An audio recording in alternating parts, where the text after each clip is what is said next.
Sim, Então tem uma cena doméstica, de um casal, a Maria Célia está ali sentada, e a gente vai fazer de novo esse verniz. Só que agora eu vou pegar o casal e eu vou aparecer. Viu, Lilizinha?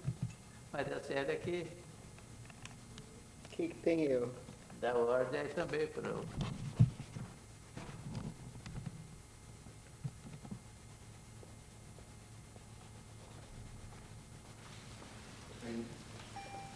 Tirar o sapato, meu amor. Depois, tá? Eu preciso muito de água para trabalhar. A Lili quer ver também. Pode ficar. Pode ficar. Claro, faz parte da família.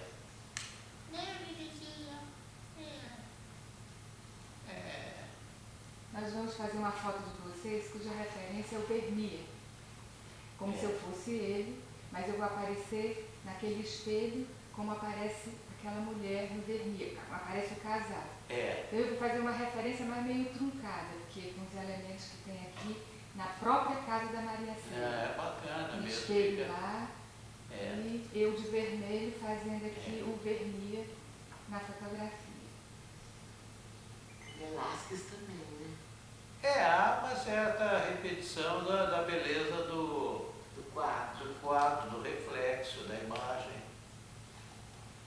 Eu acho que a gente tem que buscar essas referências para a gente aprender a se ver, se fotografar e aprender como é que o olhar ocidental perpassou pela gente também, né? O olhar desses quadros, dessas referências, porque o Douglas é um artista plástico que sabe muita coisa sobre a luz, sobre essas referências todas. Então eu estou pegando o casal, Maria Célia e Douglas.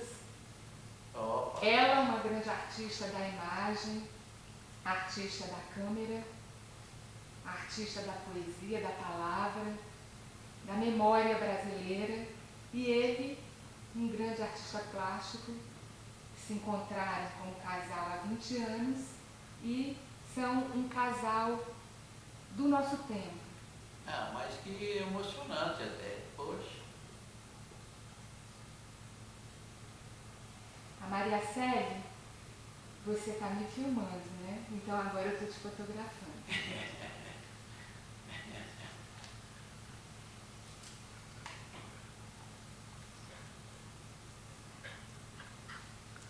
É muito bonitinho você, porque, né, ela tem uma maneira... A pessoa tem que, justamente num trabalho desse, usar a própria... ela vira a câmera, É. né, porque nessa hora aí você... Tem que usar a personalidade e a imaginação. Completa o... E na fotografia, como em qualquer outra poesia, outro tipo de arte, de construção de linguagem, ela exige a imaginação. E nós, artistas, temos o compromisso de ter imaginação para mostrar a nossa história, para mostrar o Brasil, para mostrar o mundo que a gente conhece também, sendo brasileiro, né, morando aqui, trabalhando aqui, temos referência das coisas, não só do mundo europeu, mas do mundo anterior ao europeu e posterior, porque a gente vê os povos que não podem ser destruídos pela frente e a gente luta por eles, né? A gente fala pelos calados, né? Eu acho que a função do cineasta é essa. Falar por quem está calado, por quem não tem condição de abrir a boca. E a gente leva as histórias de um lado, de um século para o outro. Né? Pelo menos de um século para o outro. Porque os egípcios não conseguiram por muito mais tempo. Levavam de milênios, né? Há uma... Trouxeram até a gente essas referências do passado deles.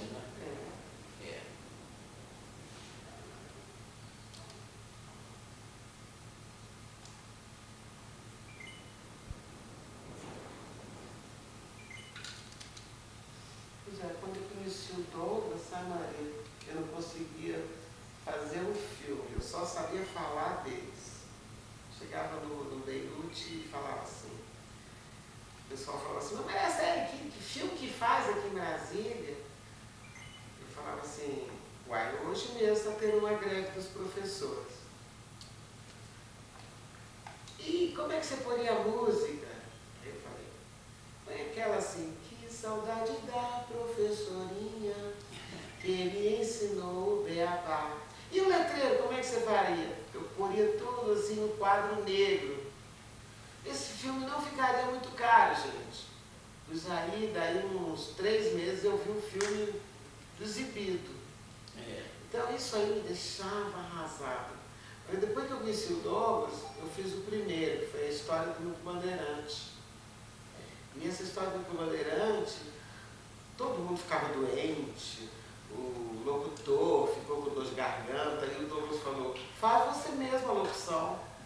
Claro. Aí a Tizuka chegou e falou, você não está gostando da fotografia? Faz você mesmo a fotografia. E assim fui virando uma equipe de eu sozinha, muito parecida com você, né, Maria?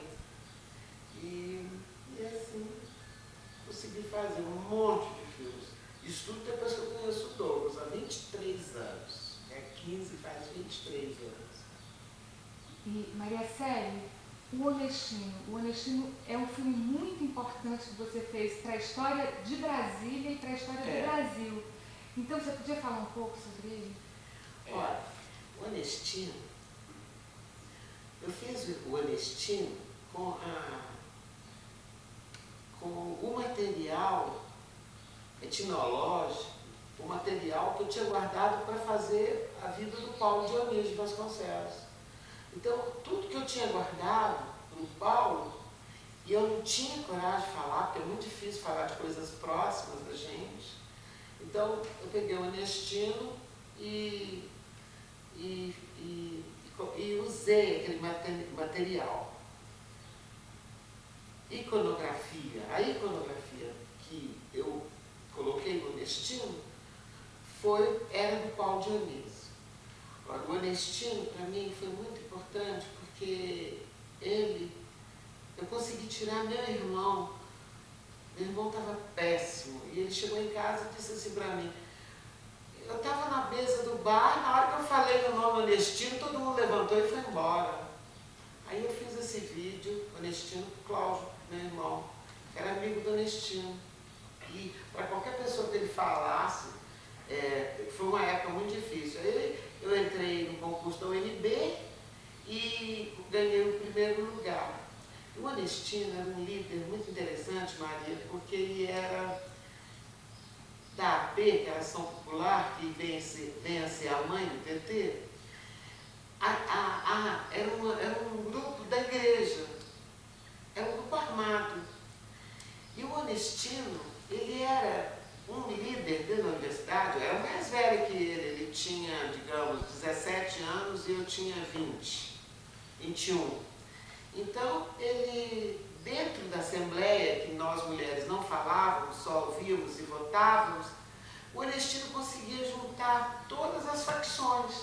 Por exemplo, Pollock, os comunistas, os direitistas. Ele conseguia, com a proposta que ele fazia, ele conseguia que todo mundo falasse, gente, a proposta do Honestino é a melhor. E ele ainda estava no CIEM. Ele foi um aluno feito em Brasília, aluno do Elefante Branco, aluno do CIEM e aluno da UNB. Passou em primeiro lugar na UNB. Por isso que é difícil hoje em dia, porque ele hoje seria do PT. Quando eu pedi entrevista para o Zé Dirceu, ele não quis dar. Conheceu o Honestino na clandestinidade. Agora já o Palmério deu, mas como é que é? Vladimir Palmeiro. Vladimir Palmeiro, com muito receio, me pediu que eu fosse para o apartamento dele e lá eu gravei. Então os líderes... Isso foi em que ano? Agora, em 1982, agora você vê, em 82 o pessoal ainda... Agora você em 82 estava falando do Honestino porque você queria falar do Paulo. E como é que é essa história do Paulo? Olha, a história do Paulo é muito constrangido. É muito constrangimento para mim, porque eu estava grávida de 9 meses. Então eu não defendi o Paulo na época. Eu não tinha condições de defendê-lo. Além de eu estar achando que ele tinha morrido porque eu estava muito feia, porque eu estava grávida, eu ainda, ninguém me contou nada na época o que tinha acontecido. Então, eu escrevi uma carta para o ministro, eu mandei para o Sarney, entreguei no bolso do Maurício Correia, e essa carta é a mesma que acompanha agora o processo, porque foi quando o papai morreu, 1988, quando eu vi que eu estava perdida, que eu não tinha ninguém que me defendesse. Aí, eu então, lembrei de tudo, porque eu tinha medo de me esquecer, porque eu vi que foi muita coisa que aconteceu na mesma época, junto comigo. Aconteceu para eu ver. E como é que foi com o Paulo? Olha, o Paulo era um rapaz assim, muito bonito, muito alto, muito político. Então ele só pensava em política. Por exemplo, ele em Belo Horizonte, ele era advogado. Então, tudo que ele fazia, todas as causas que ele defendia, em Ouro Preto, por exemplo, eram todas para defender os operários. Então, ele perdia todas as causas, porque ele era advogado do operário da Samitri, que era a fábrica de minério de Ouro Preto. Aí ele entrou no Itamaraty? Primeiro, o pai dele pediu que ele formasse em Direito. Então, o que eu conheci melhor a política dele foi nessa época da política dele junto aos operários de Ouro Preto, porque ele era advogado de Ouro Preto. Aí, nós mudamos para Brasília em 1960, aí ele veio para Brasília e nós ficamos noivos. Nós já éramos namorados desde os 14 anos. E, então, quando nós ficamos noivos, o Paulo, ele só pensava no Brasil, ele só pensava em grandes planos, em ajudar, ele era a favor da Petrobras. Eu acho também que nessa época só existiam essas coisas, mais a Petrobras, a luta pelo nacionalismo. E você acha, Maria Célia, você estava grávida e você tinha uma criança de 2 anos. Como é que foram as circunstâncias da morte dele? Um rapaz tão jovem morreu assim? Pois é, o pior que eu acho é que me enganaram muito, me fizeram de boba. E eu aguentei. Agora eu acho muito desaforo, porque na época eu aguentei. Mas agora, depois que eu entrei com essa ação, eu me senti mais aliviada. É como quem tinha que entrar com essa ação deveria ser a Manuela, ou a Maria Paula. Mas é lógico que a Maria Paula não podia, para não prejudicar a carreira do Raul. Mas a Manuela também não teve essa ideia, mas foi ela que falou comigo: mamãe, ele foi para o trabalho e no meio do caminho, do trajeto dele para o trabalho, ele teve o pescoço cortado. Então você deve pedir uma indenização porque ele foi para o trabalho. Agora, Maria, eu acho que o Paulo não teria, pelo que eu conheço dele, ele não teria coragem de se suicidar com uma gilete. Um homem de 1,89 m ou 1,90 m, cortar o pescoço com uma gilete, metade de uma gilete, é muito difícil. Então, eu acho, sinceramente, hoje em dia, depois que eu vejo que quantos crimes que foram feitos na Operação Condor, aquela que era para pegar gente inteligente mesmo, gente que estava trabalhando mesmo, eu tenho a impressão que no futuro todo mundo vai descobrir isso, vai achar isso. E está na hora, esse futuro já chegou, nós estamos numa democracia, né, Larissa? Pois é, papai falava, minha filha, no futuro tudo vai melhorar, mas eu não vejo chegar esse futuro. Você vê, pedi para o Maurício Correia, que era meu compadre, padrinho da Maria Paula. Era pobre, amigo do Paulo, andava na lambreta do Paulo, era advogado, moraram juntos na mesma república de rapazes aqui em Brasília. O que é que disse o Maurício Correia? O Maurício Correia era ministro da Justiça e eu pedi para ele, eu entreguei aquela carta para ele e ele não fez nada. podia esperar nada, porque também quando aconteceu o Carandiru, quem era o ministro da Justiça era o Maurício Correia. Então, por isso, Maria, que tem cineastas para tudo. Eu nunca poderia fazer aquele filme do Carandiru, porque eu diria quem era o ministro da Justiça na época. Porque ninguém manda matar centenas de homens, olha que bom. Ninguém manda matar centenas de homens à toa.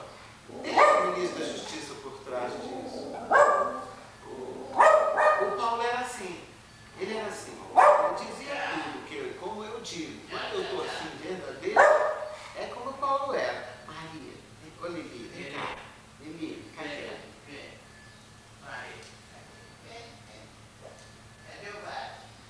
O Paulo, no dia do trabalho, ele saiu de casa, assim de manhã, umas 9 horas, hora que os diplomatas vão trabalhar mesmo, e foi para o trabalho. Isso De na manhã, Holanda. de manhã. Isso de manhã. Na Holanda. Na Holanda. Depois, levou uma pasta para casa, na Holanda, em 1970, dia 4 de agosto. Chegou em casa e falou assim, mas sério, deixou uma pasta aqui. Eu falei, deixou. Aí pegou a pasta, foi para o trabalho, voltou, almoçou, na hora do almoço, comeu o que eu fiz. A comida era arroz, feijão, bife, e tinha algum legume que eu cortei para fingir que era couve, e ele comeu com tomate.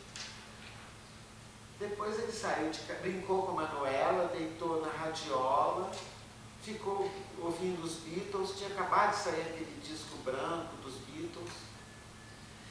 Ele saiu e foi para o trabalho. E quando eu montei no carro, assim, na beirada do carro, assim, para falar assim para ele, ô Paulo, volta cedo para a gente ir para a praia, não vê que o médico mandou a Manuela tomar sol na perna, porque a Manuela tinha luxação congênita, usava aparelho na perna. Então, aí ele falou assim, eu volto. Até assim, você sabe, o sol aqui só se põe tarde, eu volto. Então, ele não ia prometer nada para mim se ele tivesse para se suicidar daí a 2 horas, porque isso era mais ou menos 3 horas, ele foi encontrado morto às 4h15, às 16h15. Eu senti o calor na hora, eu sinto as coisas mesmo, eu senti um calor. Aí eu peguei a borracha e fui lá para o jardim e comecei a aguar o jardim. Então todos os meus vizinhos viram eu aguando o jardim, graças a Deus. Às 16h15, todo mundo viu eu aguando o jardim. E a Manuelinha tinha uma banheirinha, e ali ela ficou com as crianças brincando, com os brinquedinhos dela, e os vizinhos todos da sua janelinha abriram sua janelinha e viram que eu estava em casa. Fui também até o comércio, comprei presunto com pão, e quando eu voltei, eu telefonei para a embaixada. E aí atendeu a secretária Ivone. Da primeira vez que atendeu foi a Joana. Na segunda foi a Ivone. E a Ivone disse assim, ele vai demorar um pouco. A fita acabou. São instantes que a fita acabou. Mas aquela ali não acabou não, né? Não, aquela então, continua. Não, acho melhor pegar a sua. Você tem outra? O que você quer fazer? Tem outra. Eu prefiro que você fale aquela ali do registrador. Então usa aquela, mais para perto. Então, você quer ver como é que você faz, Maria? Põe ela na mão. Porque aí eu converso com você mais de perto, quer ver? Tipo assim, olha. Aqui está no automático. Ó.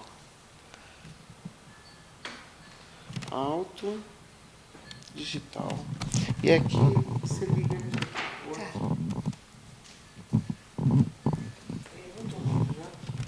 Mas aquele canto que você estava, né? Tem uma coisa pro Douglas. Dá uma olhadinha no chão. Deixa eu dar uma olhadinha no chão. Ah, tá bom. Deixa eu tirar o sapato. Ele está com a graxa do sapato. Não, eu ia tirar, mas depois eu Você fiquei por aqui mesmo, eu não subi. Você passou graxa lá em São Paulo? Eu ia exatamente no momento do telefone? Foi quando assim. Eu vou tentar lembrar, Maria, porque tem muito tempo que eu não penso nessas coisas. Eu telefonei, quando eu voltei do comércio, eu telefonei para a embaixada para ver se ele já estava vindo, né? Aí quando eu telefonei, quem atendeu dessa vez foi a Ivone, e ela falou assim: Maria Célia, ele vai demorar um pouco.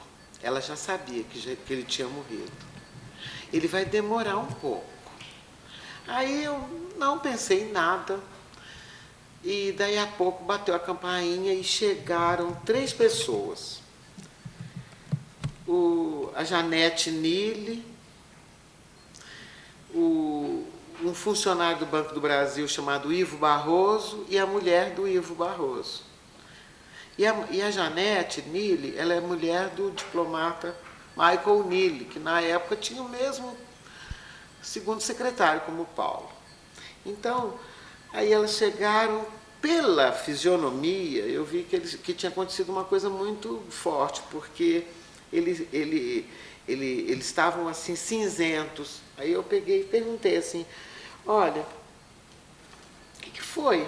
Aí eles falaram: Paulo morreu. E aí já foram pondo um comprimido na minha boca e eu acho que eu desmaiei. Porque eu só me lembro quando eu já estava sentada na sala, e a minha sala era assim, cheia de vidro, e eu já comecei a ver chegar jornalista, e os jornalistas já fotografando a grama com os brinquedinhos da Manuela espalhados. Então eu acho que deve haver registro nos jornais da Holanda, viu? Porque houve muito jornalista na hora que fotografou. Aí o embaixador chegou, pôs a mão no meu ombro e foi quando ele me falou. Qual era o embaixador? O embaixador chamava Carlos da Ponte Ribeiro Eiras. Embaixador Carlos da Ponte Ribeiro Eiras. Era um senhor que já estava no final da carreira, já devia ter uns 65 anos, e o que ele tinha feito de mais importante tinha sido, acho que, o enterro do Getúlio, que foi quando ele trabalhou no cerimonial e que ele contava para todo mundo que ele sentou no chão e falou: é muito difícil fazer enterro em país de índio, porque fazer enterro de presidente da República num país de índio, porque ninguém obedecia, nada, né? Mas esses últimos dias do Paulo aconteceram muitas coisas, porque nós dois estávamos em Portugal. Nós estávamos acabando de chegar da Copa do Mundo. E nós tínhamos ido exatamente para Portugal, porque em Portugal a gente tinha a mesma língua. No primeiro jogo, que foi Brasil-Itália, quando ele chamou os italianos, lógico, torceram pela Itália, e ele ficou furioso, Paulo. Queria que todo mundo torcesse pelo Brasil. Aí eu falei para ele assim: é impossível, acho que eu vou ter que ir lá em cima fechar. Aí onde que eu estou, Maria? Você está no Paulo, no jogo do Brasil da Itália? Aí ele falou, eu falei: Paulo, vamos para o Brasil? Ele falou: não. Nós temos dinheiro para o Brasil, para quê ir para Portugal? Não, lá em Portugal pelo menos eles falam nossa língua. E aí nós fomos para Portugal, fomos super bem recebidos, ficamos amigos de um grupo que ia na casa de um decorador, e esse decorador era muito alegre. Então nós comemoramos a Copa do Mundo em volta do Rocio, com todos os carros, todo mundo falando: esse neném vai nascer aqui, esse neném vai nascer português. De tão grande que eu já estava. E aí, nós acabamos de chegar na Holanda, acho que um dia, assim, mais ou menos, eu não sei quando é que acabou a Copa do Mundo, mas quando o pessoal recebeu o cartão dizendo: o copão é nosso, que o Paulo mandou, foi no mesmo dia que o Paulo já tinha morrido, no dia 4 de agosto. Quer dizer, nós acabamos de chegar na Holanda e ele já foi Os 4 dias, dia 30 foi meu aniversário, dia 30 de julho. E dia 4 de agosto ele já morre, assim. Já é encontrado morto dessa forma. Então, e nós tínhamos consulta marcada com o médico, de ginecologista.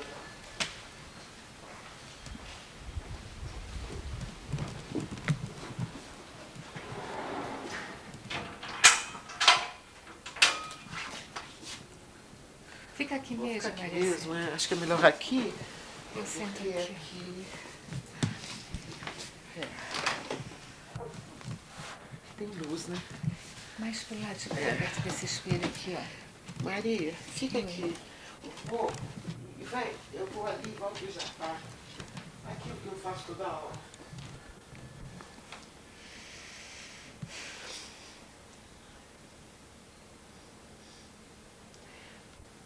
A princípio, eu na hora, eu não tive nenhum apoio.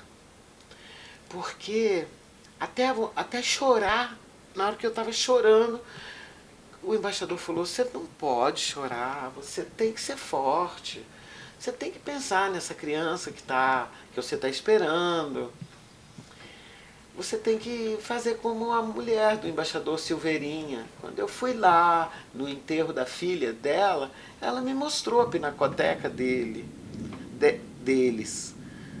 Aí eu fiquei assim, pensei assim, meu Deus, o que eu vou fazer?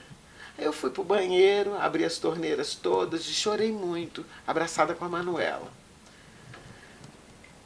Depois eu saí da banheira, fui lá para baixo e aí eu falei com o embaixador assim, olha embaixador, eu toda a vida acompanhei ele. Eu queria ir ver o lugar onde ele está. Eu tentei saber. Eu queria ver o lugar que ele foi. Onde ele estava. Aí eles falaram, você não tem condições, você tem que pensar no seu neném, você não tem condições, você não vai. Aí eu falei, olha, eu casei com ele, eu quero vê-lo. Aí o embaixador falou assim, você não pode? Aí eu falei, olha, eu tenho aqui na Holanda um médico de família que chama Dr. Rasper. Pode, eu dou o telefone para o senhor pode telefonar para ele, para o senhor ver se o meu médico vai dizer se eu tenho condição ou não. Porque esse Dr. Rasper já via que eu era bem forte, que eu carregava a Manuela com aparelho e era muita neve. E o Dr. Rasper sabia que eu não tinha educação para aguentar aquela vida dura, que é a vida de mulher de diplomata, sem empregada na Holanda. Porque na Holanda não é feito país assim, feito Espanha, não, feito Portugal, que tem empregada, não. Na Holanda é até feio ter empregada. Então eu tinha que fazer muita coisa mesmo. Paulo me ajudava muito.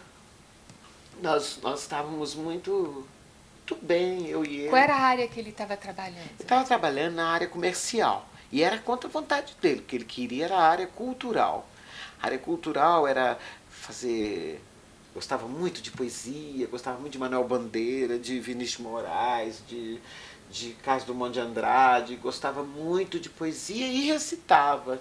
Tinha uma coragem assim, então em todas as festas, no Itamaraty mesmo, todos aqueles empregados velhos, se tivesse jeito de pegar algum empregado velho, daqueles bem antigos, ele entrava recitando poemas naqueles salões, naquelas salas grandes que havia antigamente. Todas as secretárias, as irmãs Botelho, né? Tinha 2 Botelho lá. Eram 2 Botelho e elas gostavam muito de poesia. A mãe delas também era... Eu não posso mudar de assunto. Mas o Paulo, então... Eu acho que ele mexeu em alguma coisa que não podia.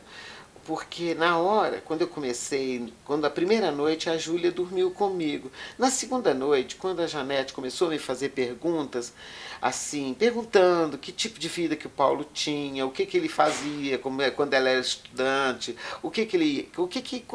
se tinha alguma razão, eu aí comecei a ficar com medo. E pensei assim, quando eu falei que o pai do Paulo se suicidou, foi o primeiro, para saber que ela contou o que ela sabia através de mim.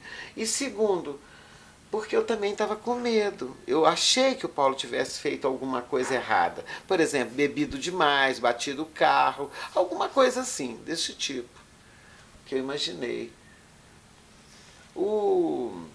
Na Holanda, no ano de 69, tinha tido muitas rebeliões, muitas coisas contra o Brasil. Por exemplo, eles iam para a frente da embaixada e quando chegavam na frente da embaixada eles punham assim, umas faixas e essas faixas diziam assim: tem tantos mil presos nas cadeias do Brasil. Os Porque era presos o estão ano sendo Médici, torturados. né? Era o ano Médici, era 1969.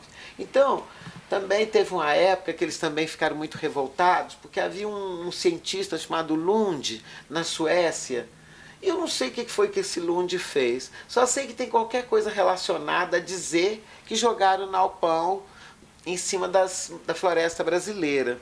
Então os suecos falaram para os holandeses, e os holandeses então puseram uma faixa em frente à embaixada dizendo: olha, estão jogando napalm em cima da floresta amazônica. Então, aí como o Paulo tinha estudado um pouco de holandês aqui no Brasil e lá na Holanda nós estudávamos diariamente holandês, porque eu tinha uma amiga de frente de casa, de perto de casa, que chamava Loline. E houve muita sorte da gente ser amiga dela, e se algum dia você for lá, você vai conhecê-la, sabe, Maria? Porque é uma pessoa muito interessante. E ela passava de bicicleta, e através de uma menina que estava num convênio Brasil do Rotary, nós conhecemos a Loline e a família dela. Inclusive o Dr. Raspa foi indicado por ela para nós. Então, a Maria, o Paulo, ele descia e ia falar com os manifestantes. Chegava lá e ia explicar a situação do Brasil. Olha, aí eu falava: Paulo, mas o que você fala? Ele fala assim: não somos todos os brasileiros torturadores. Nosso país é enorme. Vocês não podem pensar que uma pátria de um tamanho daquele todo é de torturadores. Ele sentia muito, incomodava profundamente a ele a ditadura. Ele não aceitava, ainda mais na nossa família, porque papai era militar, e a família dele era toda de políticos. Ele foi estudante de Ouro Preto, então ele era acostumado a contestar. Em Belo Horizonte, ele fazia teatro, era de um grupo de teatro de um intelectual da época chamado Etienne Filho.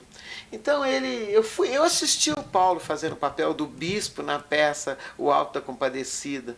Então ele com a família inteira, cheia de gente da igreja, e o Paulo fazendo o papel de bispo da peça do Alto da Compadecida. Então ele era assim muito sarcástico mas com a carreira diplomática, ele me deixou em Brasília, terminou o noivado e foi embora para o Rio de Janeiro e passou 4 anos lá no Rio de Janeiro. Eu sei que esses 4 anos ele passou com muitas dificuldades, porque no começo ele tinha um emprego como procurador do Lloyd brasileiro. E depois ele perdeu o emprego e aí ele veio aqui para Brasília.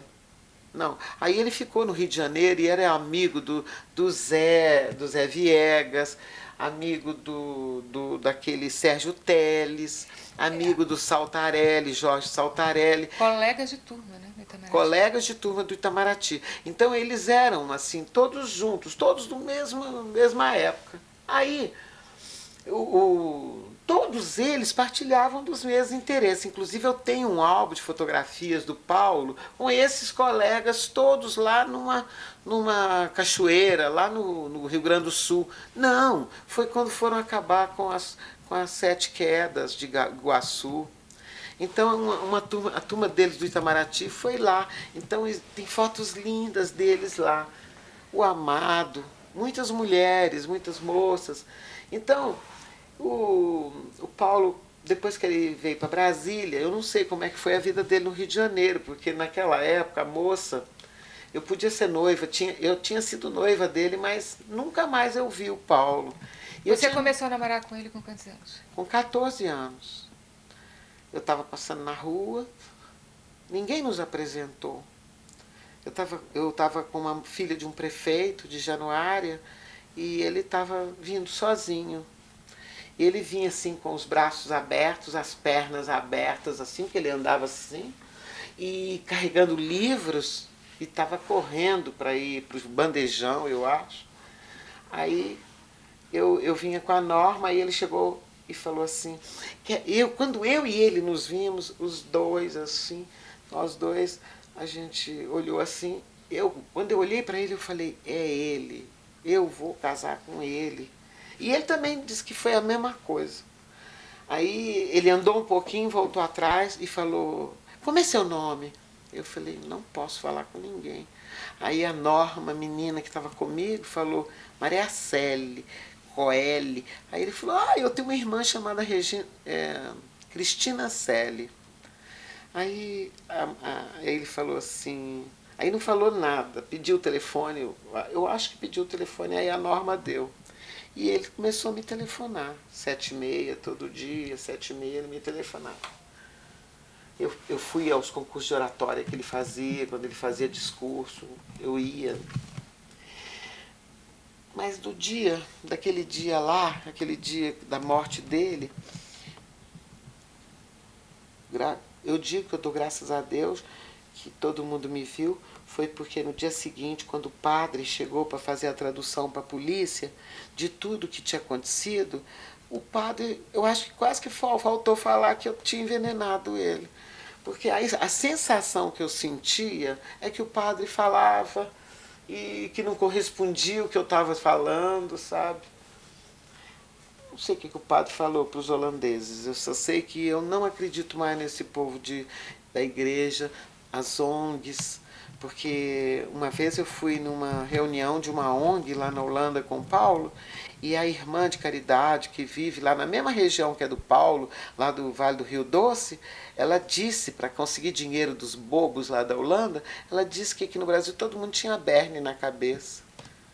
Aí eu peguei e falei assim, a senhora me dá a palavra aí, eu vou desenhar para a senhora o tamanho da Holanda, que é do tamanho do Triângulo Mineiro, do tamanho da Minas Gerais tem um nariz desse tamanho. E eu vou desenhar o Brasil. Desenhei o Brasil, desenhei Minas Gerais e falei, a Holanda é do tamanho do nariz, desse nariz aqui de Minas Gerais, que tem 14 milhões. Olha o tamanho do Brasil. Como é que nós podemos dar comida para todo mundo? Como é que nós podemos dar remédio para todo mundo? Como é que a gente pode dar casa para todo mundo? Pode comparar, não. Olha o tamanho. É tanto que eu quero falar isso, porque eu também às vezes acho que fui eu que matei o Paulo. Porque quando, por exemplo, eu fiz isso, Paulo levantou e falou, essas são as palavras da minha mulher, mas não é a posição da embaixada. Porque eu também não podia ter falado aquilo. Mas eu não aguentei. Eu achei desaforo demais. Ainda vim falar com aquele ar de santidade, de que estava fazendo uma missão no Brasil. Que missão, coisa nenhuma, povo explorador. Tem que olhar muito essas ONGs, viu? Muita ONG. Mas aí como é que foi a circunstância da morte dele, Maria Célia? É isso. Ele era assim. Ele jogava futebol num clube de operários. Entrou para um time de operários para jogar com eles. Todo mundo porque disseram que ele tinha se suicidado, e outros disseram que primeiro foi assassinato. Como é que é aquela história? Olha, Maria, eu acho impossível uma pessoa cortar um pescoço. Eu e ele íamos muito para a Alemanha, final de semana, porque eu gosto muito de passear, e a Manuela ia sentadinha no colo, e você mal você andava 2 horas, você já estava lá no Kröller-Müller, ou em um outro museu que tinha no meio de uma floresta negra na Alemanha, que era só de Van Gogh. E eu ia demais nisso, eu gostava demais de ver as cidades alemãs e pensar que Grimm, esses historiadores de história de criança, eles eram pessoas da Idade Média, que aconteciam as coisas dentro do castelo, então o padeiro inventava um pouco, o sapateiro inventava um pouco, e aí é que vem as histórias de fadas.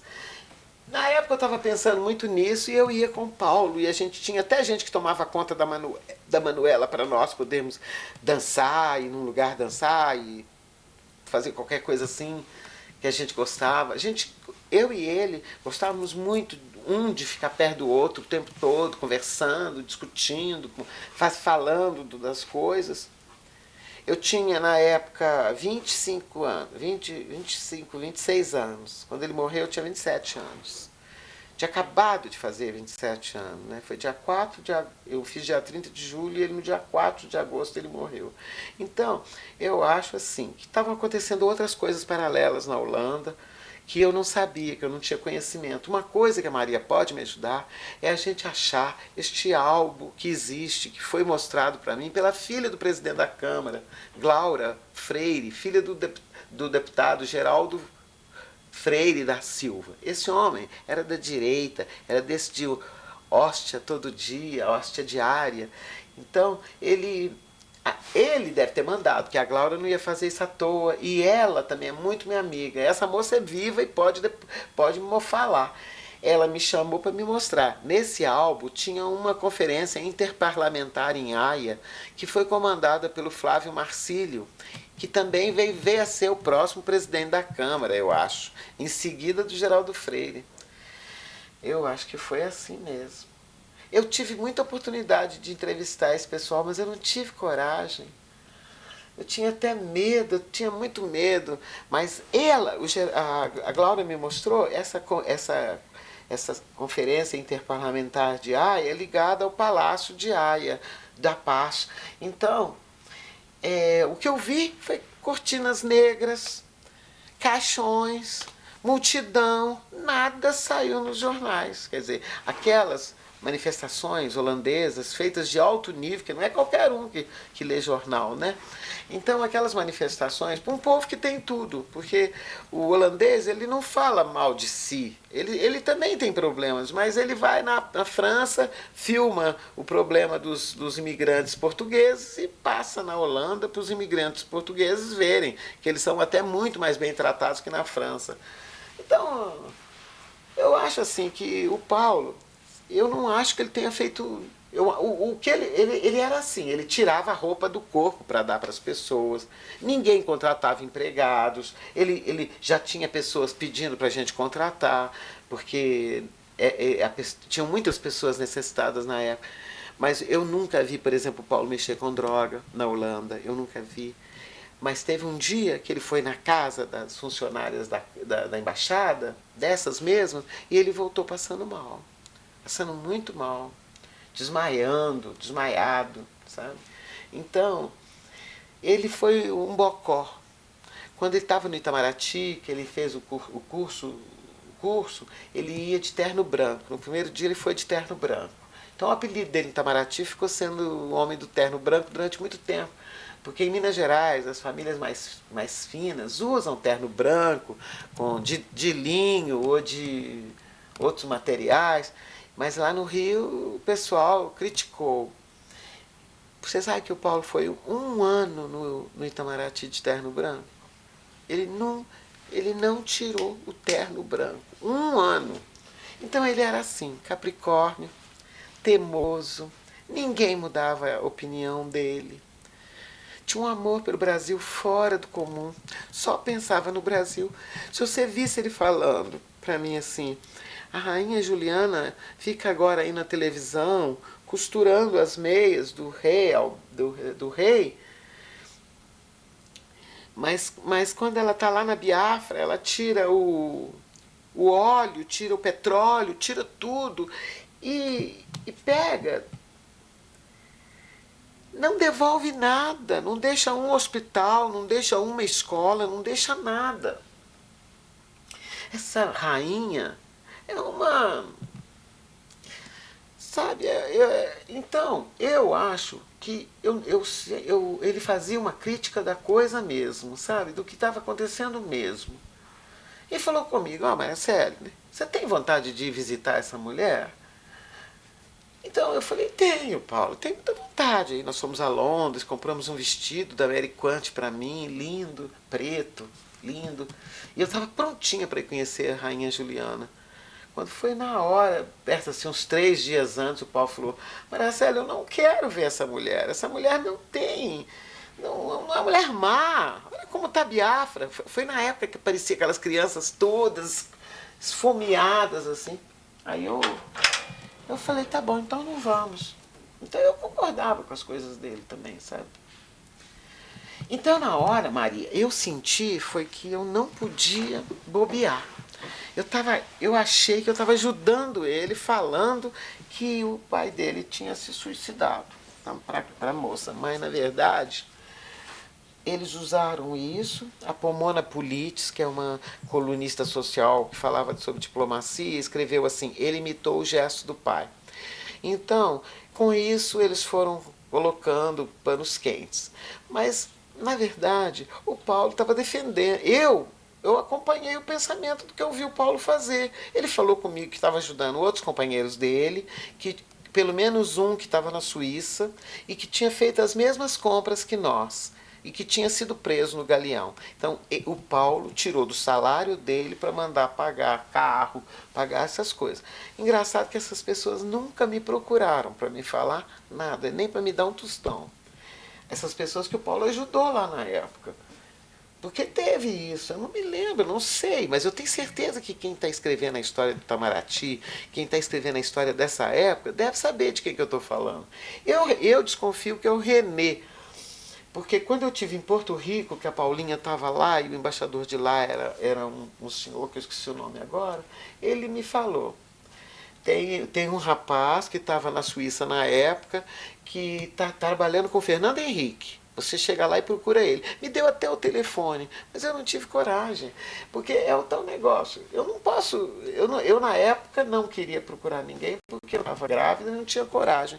Mas agora... Mas há 20 anos atrás você já procurou, né? Eu já Escreveu uma procurei. carta. Como é que foi aquela coisa há 20 anos atrás?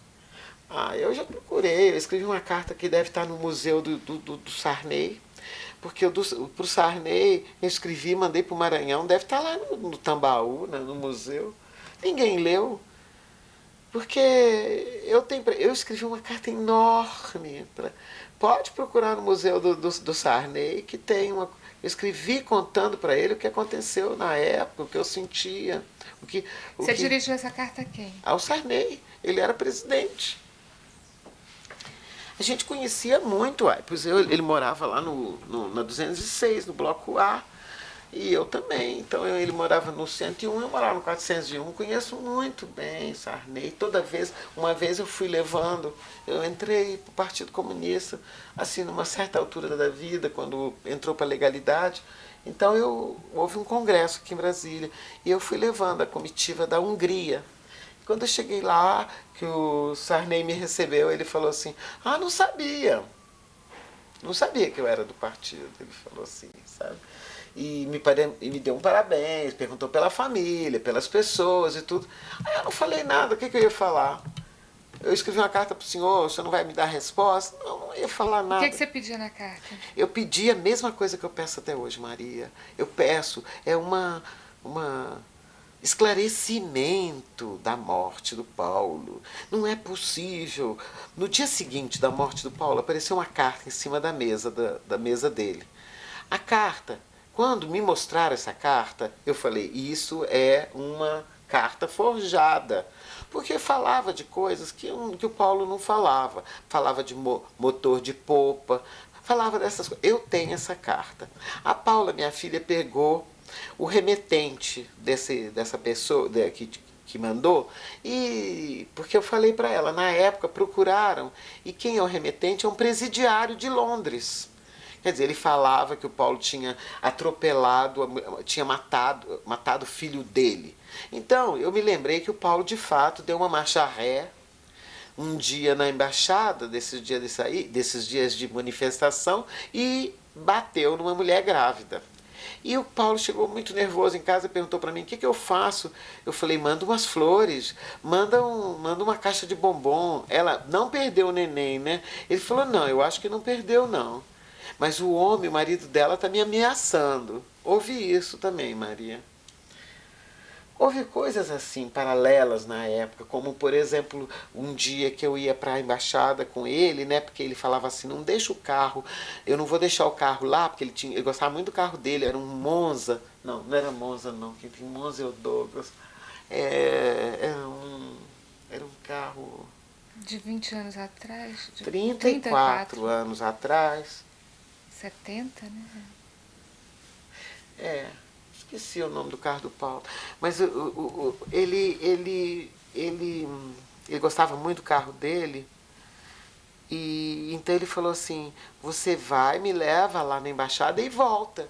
Porque o povo pode, os manifestantes podem jogar o carro no chão. Então, nesse dia, quando eu fui buscá-lo, eu vi que eu estava sendo seguida na frente, atrás, por um carro. E eu assim, não, eu estava com a barriga tão grande que não cabia entre assim o volante e dirigindo com todo cuidado.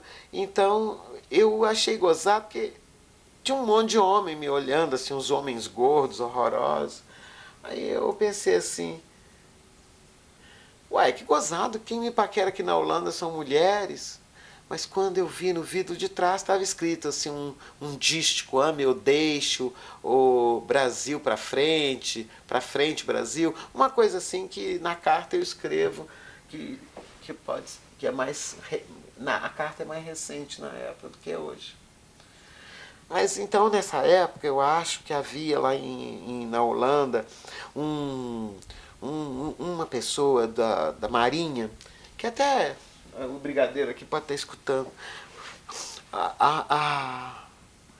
Havia um senhor, um almirante chamado Almirante Sese. Eu acho que é da família Rosado, porque a família Rosado lá no norte é assim, jesuíte, de Snef, e o papai foi colega de vários deputados que eram dessa família, que tinham os nomes em números franceses. Mas eu não sei, porque eu não sei o nome desse senhor, eu só sei que ele chamava Almirante Sese, e eles foram à minha casa, e foram lá com o Paulo, e eu fiquei conversando com a mulher, e o Paulo ficou conversando com ele, e foi também o embaixador. Não, e também eu acho que eles estavam nos vigiando, porque ele deve ter avisado para o Paulo os perigos que haviam e tudo. Também outra coisa que eu devo dizer é da outra funcionária, que ainda é funcionária do Itamaraty, que é a Rene, que é uma moça que tem o cabelo bem branco assim, e que é muito competente.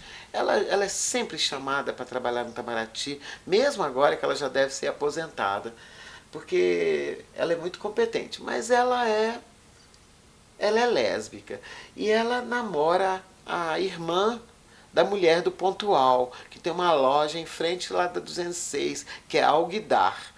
Então, sempre eu vejo a Rene, porque a loja é em frente do meu apartamento da 206. Mas a Rene um dia me chamou dentro do carro dela. Eu estava assim, chegando com o Paulo, ela falou assim, eu preciso falar com você. Entrou no meu carro e falou, olha, Maria Célia, eu vejo assim pelo seu jeito que você é muito moderna, você é muito jovem e tudo, mas eu queria te falar que é melhor você tomar muito cuidado. Porque houve aqui um artista que disse que era artista, inclusive deixou as coisas lá em casa. E ele deixou assim, uma porção de coisas guardadas lá em casa. Eu fiquei até com medo, porque ela falou, eu fiquei com medo, que eu pensei que pudesse ser alguma coisa que me fizesse mal, mas o pior veio mais tarde. Daí uns meses nós ficamos sabendo que esse pintor, esse artista, tinha levado a lista do pessoal de Paris que ia entrar no Brasil com o nome trocado. Então foi todo mundo preso. Então todo mundo que estava mais ou menos se organizando para voltar naquela época foi preso, porque esse artista pegou a lista e entregou. Isso eu também falo nessa carta. Como é que é mesmo a história dessa lista, Maria Célia? É assim, ela me falou na época assim, quer dizer, você vê que pode também, eu também era muito jovem, pode ser também que ela tivesse me colocando uma mosca na minha cabeça, uma coisa assim para eu pensar, mas não acho, sinceramente. A minha característica é ser transparente, é não mentir, é não gostar de falsidade. Então a lista era uma lista de quê? Era uma lista de nomes de pessoas que iam entrar no Brasil com nome trocado. Então, na hora que... Nomes de brasileiros que voltavam para o Brasil. Que iam voltar para o Brasil. Que estavam que fora... estavam todos, assim como estava No exílio. No exílio, não é assim feito Fernando Henrique. Fernando Henrique não estava no exílio, porque ele não tinha nenhuma luta política. Eu estou falando gente que tinha mesmo, gente que estava fugido mesmo, gente que trabalhava mesmo. Então essas pessoas tinham muitas em Paris e muitas estavam loucas para voltar. Não era porque, primeiro como Paulo, ninguém sabia que que a ditadura ia demorar tanto tempo. Ninguém sabia. Então muita gente tinha saído, mas não pensava que tivesse que demorar tanto tempo. Então tinha que voltar por alguma razão. Então eles arranjaram uma lista e esse homem passou pela Holanda e passou por Paris. E a Rene me contou, olha, Maricela, esse homem era um policial.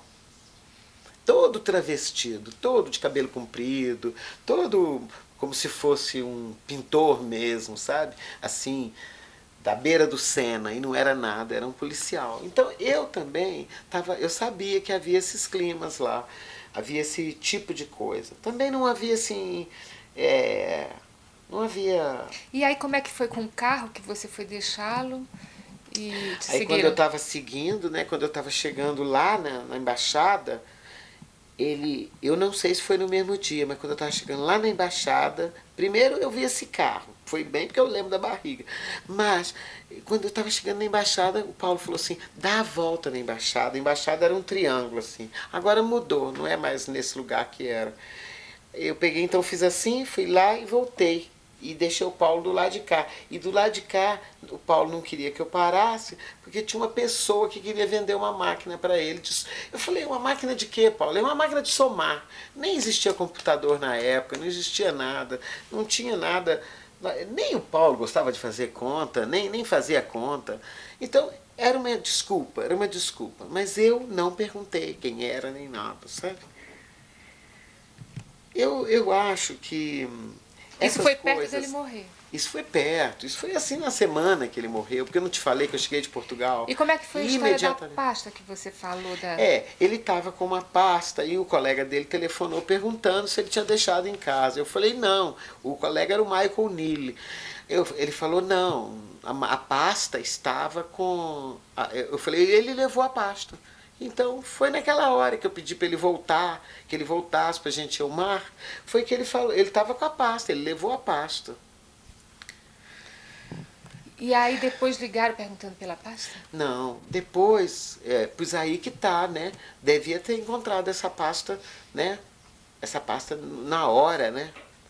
Na hora que acharam ele, acharam dentro. Hoje mesmo eu peguei essas moedas que estavam na bolsa dele. Outra coisa, trocaram o dinheiro dele. Ele estava com uma nota de 50 florins e depois viei só troco. E ele também usava óculos. Não me devolveram óculos. Ele usava um óculos. Disseram que aconteceu o quê? E eu acho, então, que Primeiro ele entrou disseram, no lugar... quem chegou para você e perguntou o quê? O que tinha acontecido com ele e você o que a pessoa te falou? Quem me perguntou foi o padre, para fazer pergunta pela polícia. O que foi que ele comeu? Aí eu disse, ele comeu... Quem foi que fez a comida? Aí que eu falei que eu fiquei com medo. Fui eu que fiz a comida.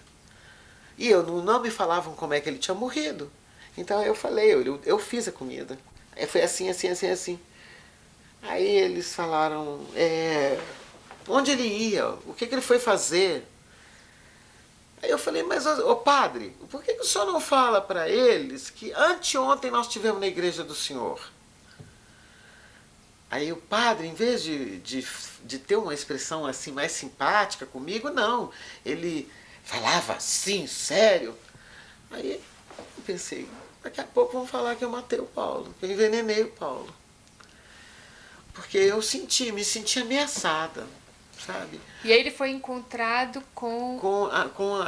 Aí, quando naquela hora eu fui que eu falei para o embaixador, fala com o Dr. Rasper, ele mandou alguém telefonar para o Dr. Rasper, o Dr. Rasper falou, eu vou aí, foi lá para minha casa. Quando chegou na minha casa, ele me consultou, viu o neném e tudo, e falou, não, eu vou com ela. E foi comigo. E quando eu cheguei lá no Instituto Médico Legal de lá, encontrei o Paulo dentro de um caixão com uma espécie de um vidrinho assim. E aqui assim, ele estava todo enrolado de lençóis, até aqui assim, ó. E ele estava todo E o rosto estava intacto? Intacto. E Não disseram tinha que nada. aconteceu o quê? Que foi um E acidente. que nessa hora eu falei assim para o embaixador, embaixador, o senhor falou que ele tinha batido o carro em Utrecht, onde deveria ter um negócio, uma feira, mas ele não tem nada no rosto. Ele falou, não, minha filha, ele bateu foi o peito, entrou o volante aqui nele. E disse aqui. É. Mas como é que depois foi, ele foi estava cortado era aqui. Aqui o pescoço. Então fizeram exumação, fizeram autópsia e fizeram embalsamamento. Primeiro disseram Então que eles foi um fizeram acidente. o crime perfeito, porque nesse momento eles pegaram o corte e seguiram o corte para mostrar daqui assim, ó, para cortar o corpo. E é lógico que se eu tivesse feito uma necrópsia, daria para ver a diferença dos cortes. Mas eu não consegui fazer, porque na época, quando eu procurei uma pessoa em Belo Horizonte para fazer essa necrópsia, ele falou, Maricele, não mexe com isso não. O Paulo está morto. Se você mexer com essa questão do Paulo, você vai ter o carro abalroado em Brasília com as suas 2 crianças, ou então uma situação pior. Mas eles não suportam esses casos assim, eles não suportam. É o calcanhar de Aquiles. Quem me falou isso foi um deputado, para mim e para o papai. Pediu que eu não entrasse, por isso que eu estou entrando agora, 34 anos depois, para que minhas filhas tenham orgulho do pai. Agora, outro dia, a Paula me falou que o Raul chamou-a para um almoço. E quando ela chegou no almoço, quando o Raul apresentou a Paula, o casal quase ficou completamente amarelo. Era o casal Janete Nille, Michael Nille. Então eles ficaram muito sem graça, eles estão como cônsul lá em Roma. Então você vê a minha situação. A moça que passou a noite comigo, que contou que o que eu, com medo, falei para salvar, pensei, o que Paulo arrumou? O que arrumou? O que aconteceu com o Paulo? O que o Paulo se meteu? E aí contei de propósito que o pai do Paulo tinha se suicidado. Nessa época o irmão do Paulo ainda não tinha se suicidado. Então sabe que isso tudo aconteceu, eu sei que é muito Você acha difícil. por que você tem certeza que ele não se suicidou, Maria Célia? Porque qualquer dia da vida o Paulo poderia ter se suicidado. Mas naquele dia ele não poderia ter se suicidado. Por quê? Ele não ia me deixar sozinho na Holanda. Ele sabia que estava faltando 2. Nós já tínhamos feito até o pré-natal. Eu já estava indo, já estava marcada a médica cesariana, porque a Manuela tinha sido cesariana. Ele sabia que eu não é possível que ele fosse me deixar me suicidar. E além disso, o corte é muito grande, Maria. Apareceu nos pulsos, cortes no pulso e aqui na carótida. Quer dizer, 10 centímetros por 5 centímetros de profundidade, ninguém consegue fazer isso com uma gilete. A gente, Em si mesmo. eu acho que todo mundo que viu falou que fizeram assim com a cabeça dele, ó, para trás, e passaram uma navalha. Porque era como se fosse uma navalha. O corte era grande demais. E nos pulsos também. E nos pulsos também. Uma pessoa não pode dar corte aqui e nos pulsos E ao nos mesmo pulsos também. Não pode.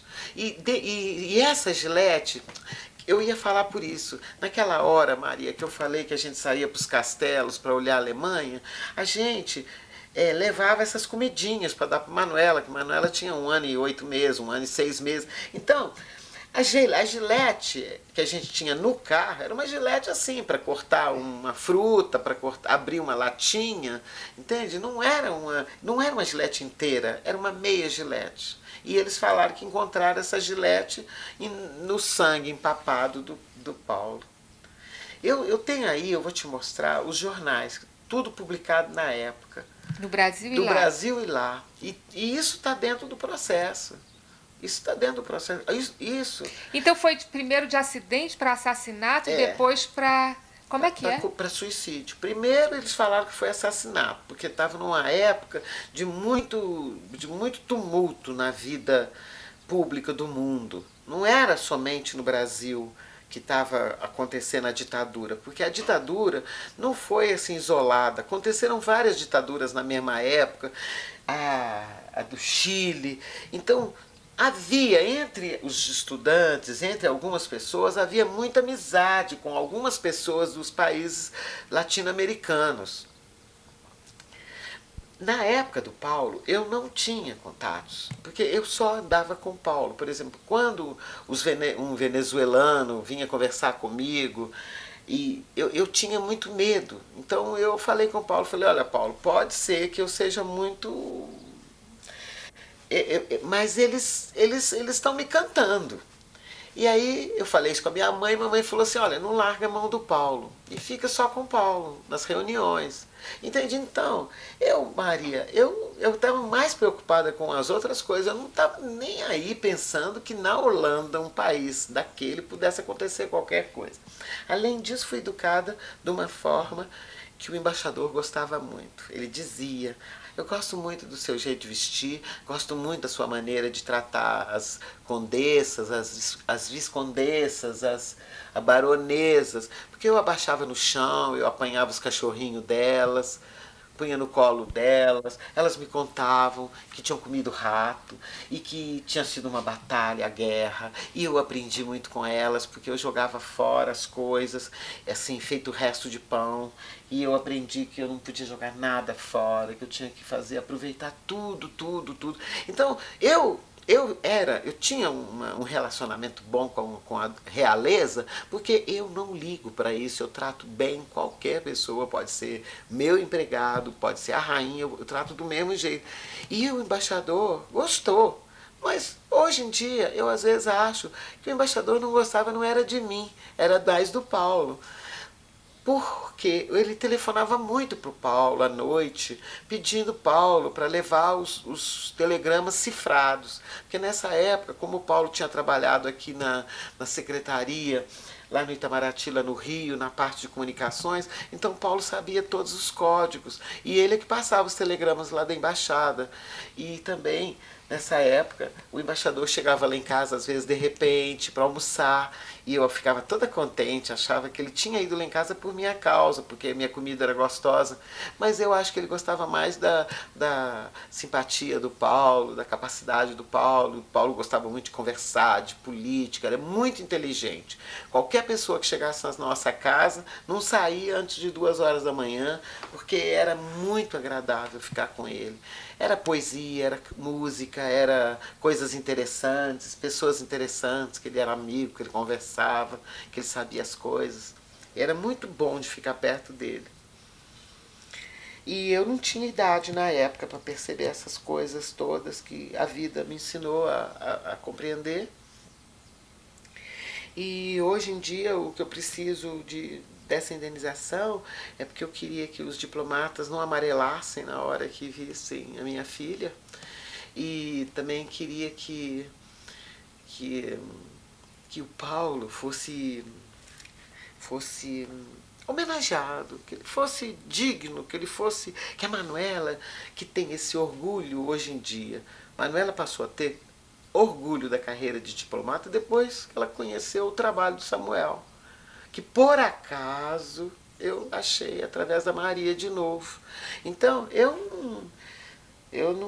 a Manuela tinha horror, nós nunca mais procuramos Itamaraty. Eu nem uso o serviço médico, eu preciso, só uso quando eu estou no exterior, mas eu preciso do Itamaraty, mas se você visse minha situação no Itamaraty como pensão, eu ganho R$ 2.000 de pensão, que agora foi mais descontado, mais 11%. Então, sei lá se descontou, porque acho que de 2.000 não desconta. Mas eu acho que depois que eu entrei com essa causa, com esse negócio na justiça, melhorou muito minha situação. Primeiro que a culpa que eu sentia, a dor no meu peito, saiu. Eu vou fazer tudo para defender o Paulo. Só não estava querendo ir para jornal. Porque eu acho que jornal, eles invadiram minha casa no dia que o Paulo morreu.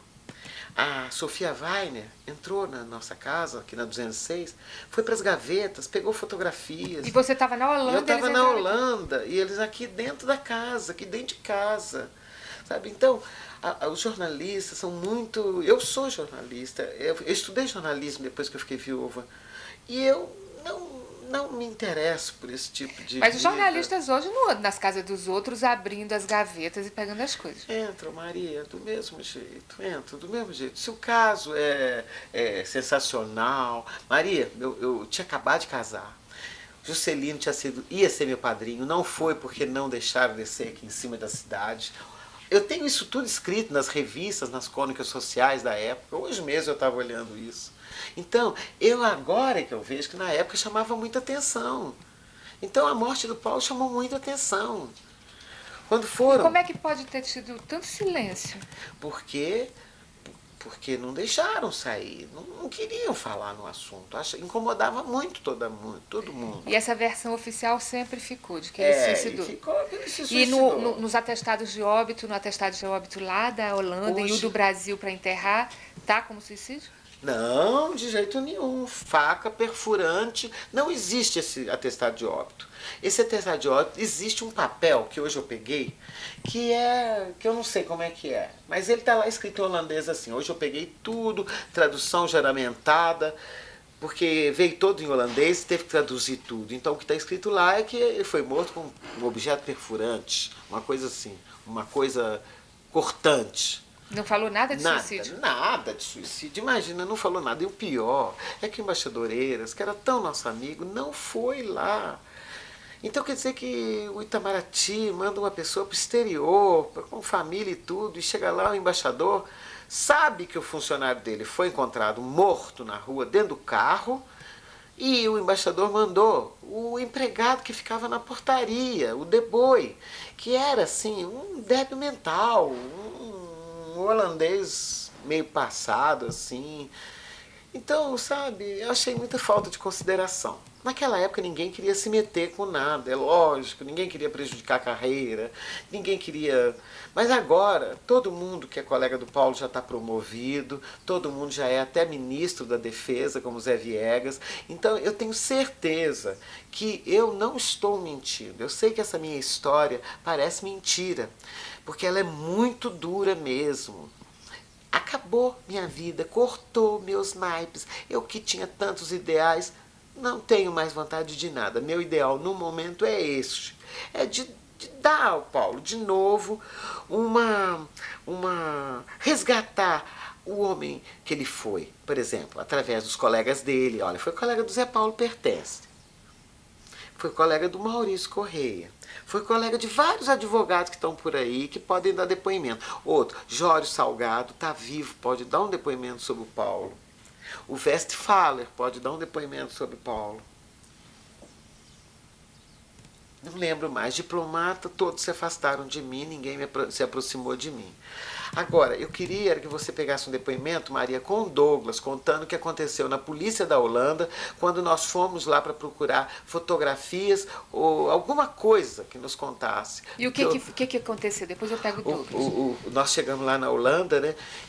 O Douglas perguntou assim, o que você quer fazer? Eu falei, quero ir na polícia. Quantos anos depois? Isso, nossa, foi quando minha filha, Manuela, teve a filha dela, Maria Madalena, na Alemanha. Isso foi em 1995. Quer dizer, foi 25 anos depois, Maria, É. 70 para 95. E 10 anos antes do que a gente está. Então, Maria vai fazer 10 anos esse ano. Então, chegou lá na Alemanha, meu genro não entendia que eu tinha ido lá para ajudá-lo. Então eu peguei e falei, Paulo, Douglas, vamos lá para a Holanda e a gente faz uma onda lá para o Gregor ver que eu vim aqui foi para ajudar a Manuela. Que é duro ser mãe e dar de mamar. E aí fui para a Holanda. E quando eu cheguei na Holanda, fomos para a Polícia Central e chegamos lá e pedimos. Eu falei, eu sou viúva e dessa pessoa que morreu. E eu queria ver as fotos do local, porque eu quero ir lá. Aí a gente esperou. De repente, veio um homem correndo e falou assim... Não, aí ele falou alguma coisa assim na sala, que era para eu voltar daí uns dias. Aí nós saímos assim, fomos pegar o carro, mas como tinha que chamar um táxi, ainda a gente ficou parado. Aí veio um oficial muito bonito, muito bem vestido, com uma farda, e falou comigo: não volte, senhora, ninguém com o nome do seu marido morreu no dia 4 de agosto de 1970. Não morreu nenhum diplomata nesse dia.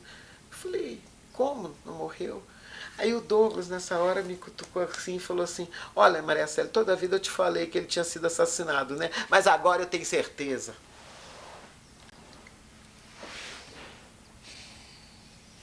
Porque foi muito bem feito mesmo, sabe? Paulo incomodou muito, estava incomodando muito mesmo.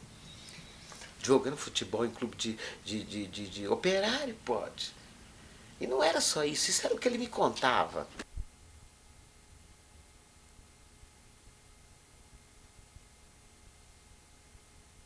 Como é que foi a história da ida até a polícia lá na Holanda e o que as pessoas, o que vocês perguntaram para eles e o que as pessoas disseram para vocês na ocasião e que tempo foi, que época foi? Eu sentia que havia uma falta de complementação do fato da morte de Paulo Dionísio. E então eu combinei com Maria Célia que nós, estando na Holanda, fomos à Haia e procurássemos na delegacia do distrito onde ele foi morto, para saber quais eram as informações que eles poderiam dar, qual era o caso que eles tinham registrado. E assim sendo, fomos à região, ao local, e fizemos a pergunta na portaria lá do edifício, que nós estávamos querendo alguma informação sobre um fato que tinha acontecido naquela região. Eles nos encaminharam a um oficial muito elegante, muito bem vestido, como todos ali na região, e eu então fiz essa pergunta. Eu queria saber o que é que aconteceu no registro da polícia, e nessa época, seria por volta de 1969, talvez 68, eu não tenho essa informação, e se eles poderiam nos dar algum dado. Se ali estaria alguma informação sobre isso, ou teria outra delegacia em que você poderia ter também essa informação. Esse oficial me disse: não, qualquer fato que aconteceu nessa região está gravado aqui. E haveria possibilidade de ter levado para outro... Não, qualquer informação sobre isso seria dado aqui também. E só que no momento eu já havia consultado ali, vi que tendo sido um caso acontecido a tempo, eles deveriam consultar o arquivo. E o arquivo era no andar inferior, que eles diziam. E eu perguntei: e a gente poderia ter a consulta desse arquivo? O resultado dessa consulta? Poderia. Eu passaria quando? Vocês podem passar aqui amanhã, a essa mesma hora, era já o fim da tarde, e eu teria essa informação que vocês querem. Perfeitamente. Eu tenho o nome da pessoa, tem a idade da pessoa, o local em que circunstâncias ela foi morta. E fomos embora. E ficou o oficial, na certa já desceu, e dentro de uns 15 minutos nós saímos e fomos à avenida que ficava ali próximo à delegacia, esperando que passasse um táxi ou alguma condução para que a gente pudesse sair daquela região que na verdade era semelhante a um parque, um jardim. E nisso vem um oficial correndo, de repente, como o táxi estava demorando e nós também demoramos, nós ficamos esperando. Veio esse oficial correndo e a moment, please, como que ele diz, venha um minutinho. Nós perguntamos sobre esse nome, não existe registro nesse nome. E nessa data também tampouco, e esse fato tampouco está registrado aqui. Eu falei: então quer dizer que nessa época, local, não tem registro nenhum sobre isso. Ele falou, não, nada, completamente sem registro sobre esse nome, sobre esse local e sobre esse acidente que vocês relatam que teria acontecido. Muito bem, então, até logo, muito obrigado. E pensei, era isso que eu estava esperando, porque evidentemente isso haveria de causar uma comoção nacional ou internacional, estando diante de um fato que seria bastante evidente e ilegal de ter uma pessoa sido assassinada dentro de um parque e não ter registro. E quando as pessoas, como a própria Maria Célia, teve que sair da Holanda, ela estava grávida, não poderia ter ido grávida viajar de avião, pois foi mandado para a Suíça, e da Suíça ela veio direto para o Brasil, tanto que a filha nasceu, na própria semana que ela chegou, nasceu a filha. E o corpo veio também? E o corpo também veio. O corpo, eu acredito que ele veio embalsamado depois, foi depois, porque não sei se... Essa parte Douglas não sabe, Maria. É? O Paulo veio comigo. O Paulo fui eu que trouxe, eu não sabia, mas quando eu vi, era eu que trouxe. Tinha que alguém trazer o corpo. Tinha que alguém trazer. Então fui eu que trouxe. Fui eu que trouxe o corpo. Ah, então eles embalsamaram na mesma época? Não, eu esperei lá. Ah. Ele morreu dia 4. E nós saímos de lá, acho que dia 11 ele foi enterrado em Belo Horizonte. Ah, pois então. E dia 12 Maria Paula nasceu. Ah, então, eu não tenho esses dados. Eu não conhecia, o Douglas na época a gente não conhecia. Perfeito, era isso que eu queria Mas saber. é engraçado, porque às vezes, quando a gente tem coragem de falar, a gente vê que é uma coisa mais da Holanda do que do Brasil, né? O interesse era mais da Holanda do que do Brasil, né?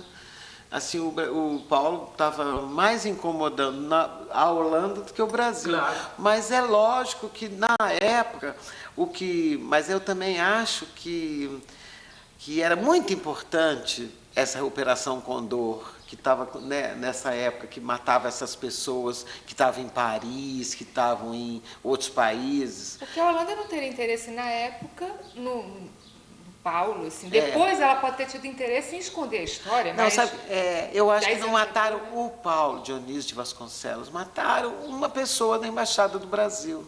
Qualquer uma. Eu não acho que tenha sido ele, não, assim não. Porque ele ainda estava começando a carreira.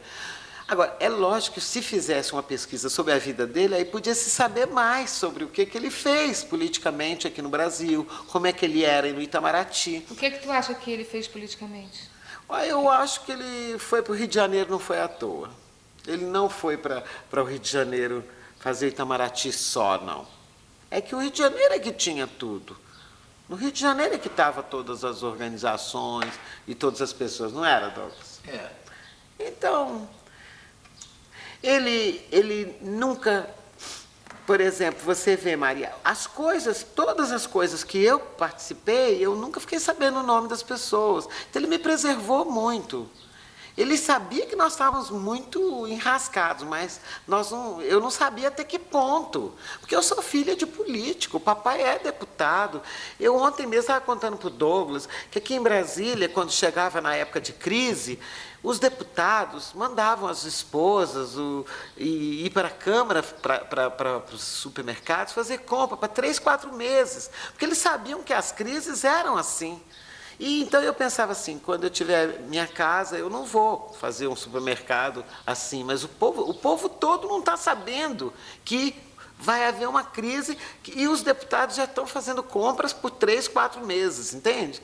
Então, Maria, eu sou filha de político, papai foi político a vida inteira e eu não percebi nada na hora da morte do Paulo. Eu não percebi, o Paulo nunca falou para mim assim, alguma coisa. Agora, tinham vários estudantes fazendo tese lá na época, na Universidade de Leiden. Muitas pessoas mesmo, Pessoas até de direita, direitíssima, como aqui o Carlos Matias Fernandes, que é juiz aqui. Foi lá em casa, almoçou várias vezes lá em casa. Um juiz de direita, né, Douglas? De direita. Então, nós convivíamos com várias pessoas de vários tipos, assim, várias facções, assim. Eu tentei ficar amiga de um escultor, um filósofo. Mas perguntaram pela bolsa, eu queria saber a história daquela sacola, aquela bolsa com a pasta dele. Aí ligaram para você depois e perguntaram. Perguntaram para mim. Ó, uma pessoa da embaixada, que é o Maicon, telefonou para mim e falou, ele levou a pasta, Maria Célia, ou ele, ou a secretária dele, telefonou e falou, ele levou a pasta vermelha, escrita confidencial, eu falei, levou. Ele levou, ele estava com a pasta. Mas eles, quando me devolveram as coisas, eles me devolveram moedas ensanguentadas e uma fotografia minha, da Manuela, quer dizer, e ele saiu com o dinheiro inteiro, porque quem deu dinheiro para ele fui eu, quer dizer, ele tinha uma nota de 50 florins, 50 guilders. E depois, essa nota viraram moedas, quer dizer, então ele parou em algum lugar para comprar alguma coisa para trocar esse dinheiro, né? Para ficar com tanta moeda como ele ficou. E dava muito tempo? Não sei, acho que da hora que ele almoçou, nós morávamos na beira da praia. A gente morava num bairro chamado nome da praia.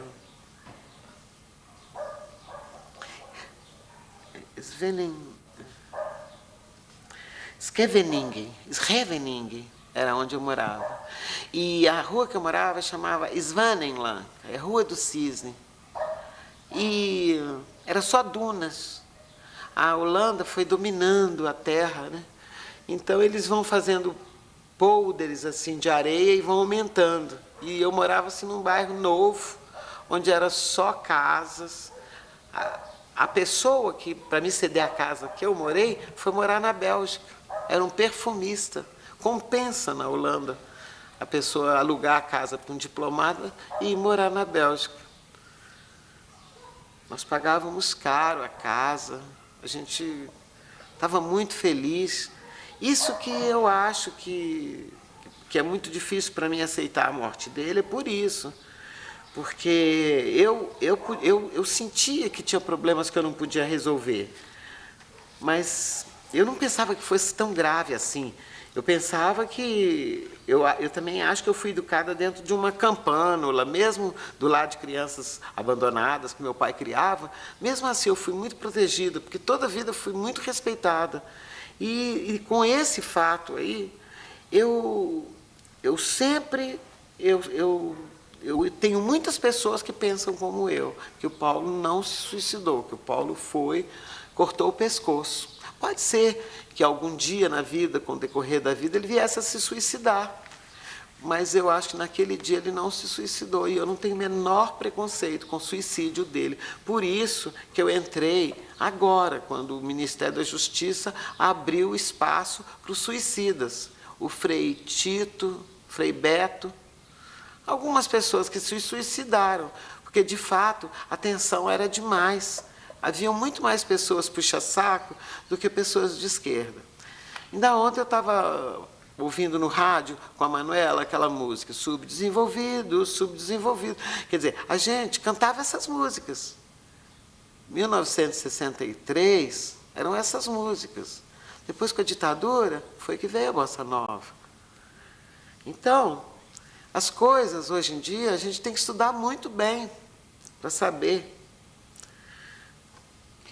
Maria Célia, então você tem certeza, né, que ele não se suicidou? Olha, Maria, eu acho o corte muito grande. E a outra coisa, o Paulo era cagão. Se ele machucava o dedo, ele chegava para mim e falava, ai, põe aqui o mercúrio cromo, põe uma coisa, quer dizer, não era. Se fosse para se suicidar, ia pegar eu acho que ele não era, a sensibilidade dele não era de se suicidar com uma gilete, e também acho isso aqui ultra difícil. Nem acho que fosse se suicidar. Se fosse se suicidar com um revólver, Acho que ele podia querer se suicidar mesmo, e isso foi muito difícil para mim. Eu acho que o que eu estou pedindo, o que eu quero, é uma explicação. Uma explicação, porque só todo mundo sabe que a indenização de 150 mil não vai resolver a minha vida, nem da Manuela, nem da Maria Paula. A dor é muito grande. O que tirou não se tem, que é pai. Pode ser. Douglas. Não, que está avançando. Douglas. Você esqueceu.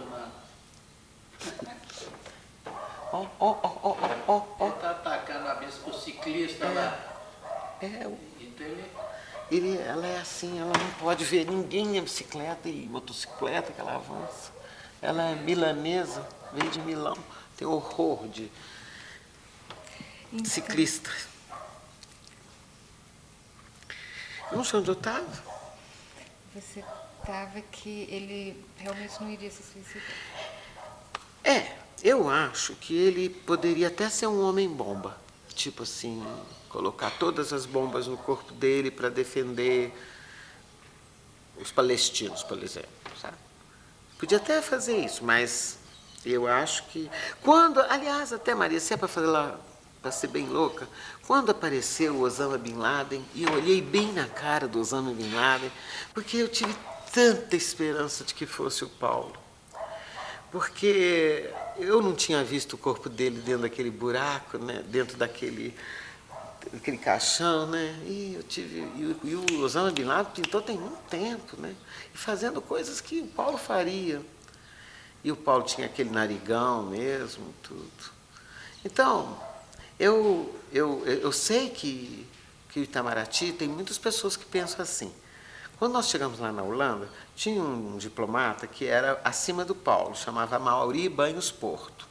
E o Paulo foi para a sala dele, para o escritório dele, e eles ficaram horas conversando. Hoje eu sei que o Mauri era comunista.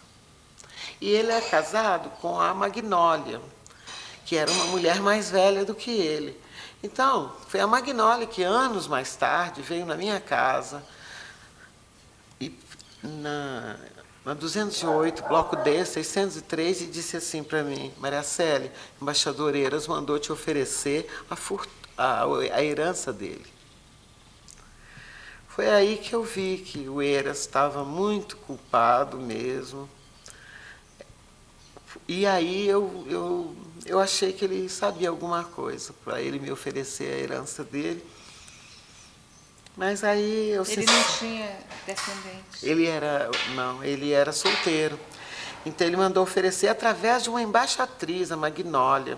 E eu, hoje em dia, acho que eu fui burra de falar não, sabe? Falei, não quero nada do Eiras.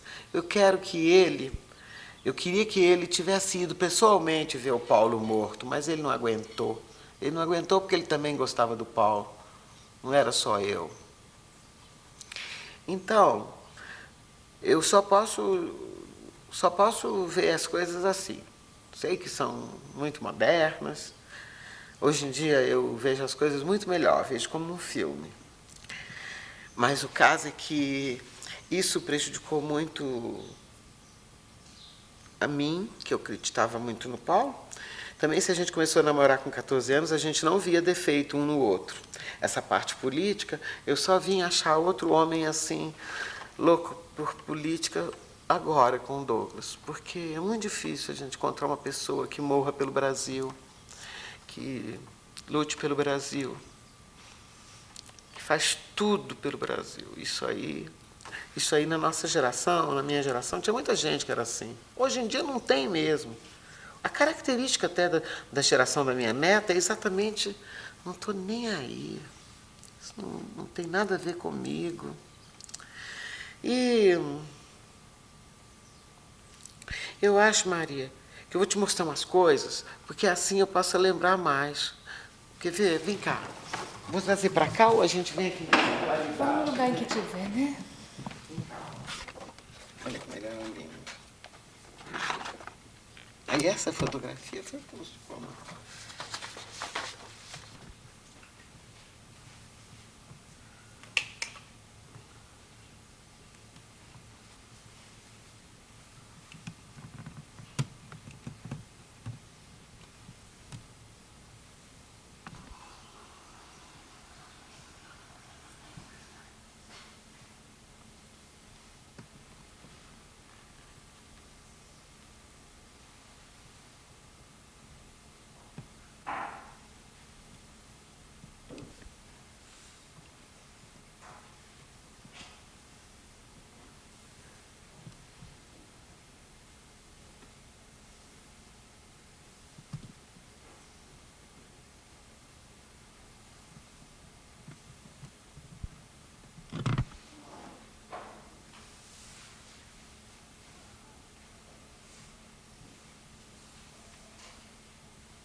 Passivo.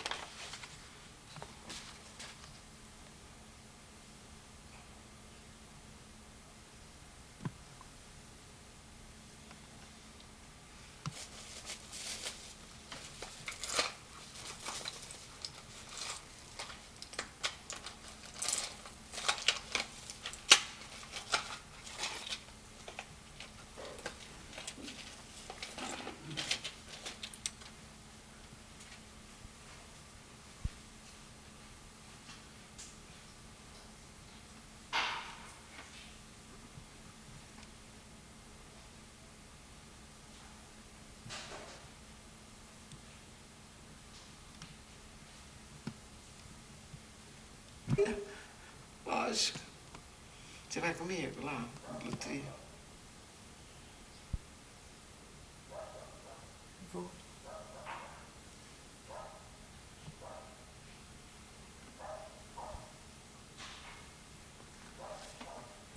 É muito curioso porque nesse extrato do atestado de óbito lá, que já traduzido aqui para o português, tem um monte de item, onde morava, o que estava fazendo, mas não tem a causa mortis, né? Isso aqui, essas coisas aqui, ó, você tem que ler, não adianta. Isso aqui, o começo desse documento aqui, que está lá na casa, lá em casa, que eu vi hoje, é assinado pelo Manga. Ele que mandou isso para Itamaraty. Quer ver? Eu tenho que mostrar. Maria, aqui tem os dois inquéritos. Olha, o inquérito da polícia, tradução aqui, ó, com tradução e tudo. E aqui as pessoas que viram o Paulo morrendo. Aqui, ó, que dá no jornal o nome deles.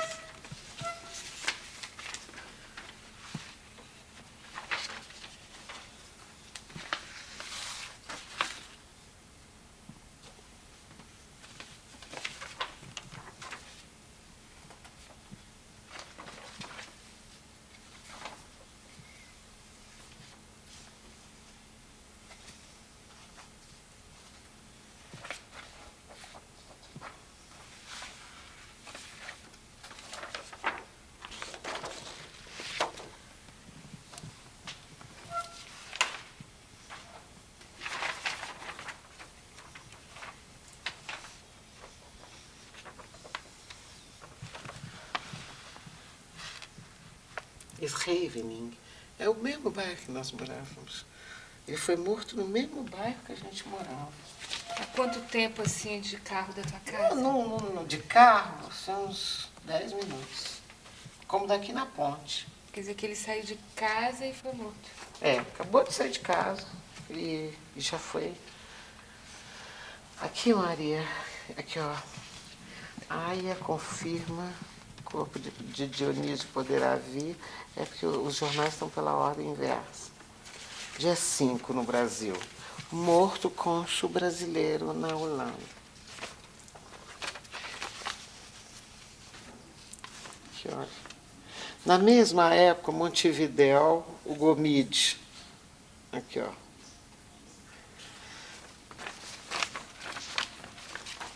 E o que é que ele tinha feito de manhã cedo? Quem? O Paulo. Foi para a embaixada. Ele saiu do almoço. Primeiro ele foi de manhã e veio em casa, almoçou e voltou de novo.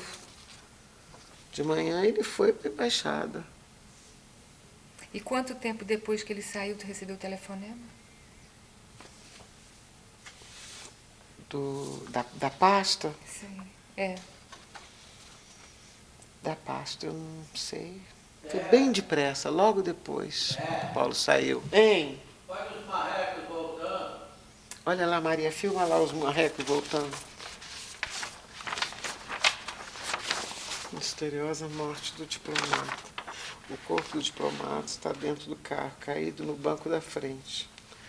Morte, a primeira e única cena. Não há suspeitos, não há indícios, nem testemunhas, nem condições. Está vendo? Nada, Maria. Inclusive falaram que 2 pessoas viram, 2 jovens. Tem aí o depoimento deles. Um até fala que estava vivo ainda, que ainda mexeu. Sabe, eu acho assim que... E eu também... E quando eu fui lá para pedir para olhar, aqui, ó, degolaram um diplomata brasileiro na Holanda. O segundo secretário da Embaixada do Brasil na Holanda, Sr. Paulo Dionísio, foi encontrado morto ontem dentro do seu automóvel Lancia Fulvia, na estrada que une a Haia a Scheveningen. O cadáver apresentava profundo ferimento no pescoço. A autópsia feita à noite revelou que a morte do diplomata ocorreu em consequência da hemorragia provocada por rompimento da artéria carótida. O representante brasileiro foi degolado por desconhecidos. Tá vendo, Mari? Aí a tese ainda era Dia 5. de assassinato. Aí vai, né? não, vai indo assim, e aí quando no dia, por isso que aqui tem mais coisa. Aqui, ó. Diplomata, dia 6, diplomata suicidou-se já com Gillette. Quer dizer, um dia Um depois. dia depois, aqui, ó. Dia 5, assassinato diplomata brasileiro em Haia. Mineiro, No dia de 5 35 ainda anos. era assassinato. Esse aqui, outro dia eu estava lendo. Esse aqui para baixo, tem uma porção de notícias sobre. Engraçado, é porque esse óculos não é próprio para aqui. Em seu automóvel, o segundo secretário Paulo Dionísio Vasconcelos, quando transitava perto da capital da Holanda, foi assassinado com um tiro. Olha só, o embaixador do Brasil em Haia, o senhor Carlos da Ponte Ribeiro Eiras, o Itamaraty está agindo para apurar os fatos, o que já está na hora. Devem ter vindo à luz com riqueza de detalhes. Tá vendo, Maria? Eu estou lendo isso pela primeira vez, Maria. Acho melhor depois você ler. Eu vou ter que pegar o outro óculos, não estou enxergando direito. Deixa eu ver se eu acho um óculos próprio. Aquela hora eu estava com o óculos na mão, não estava? Tá ali então. Só que isso aqui é para longe.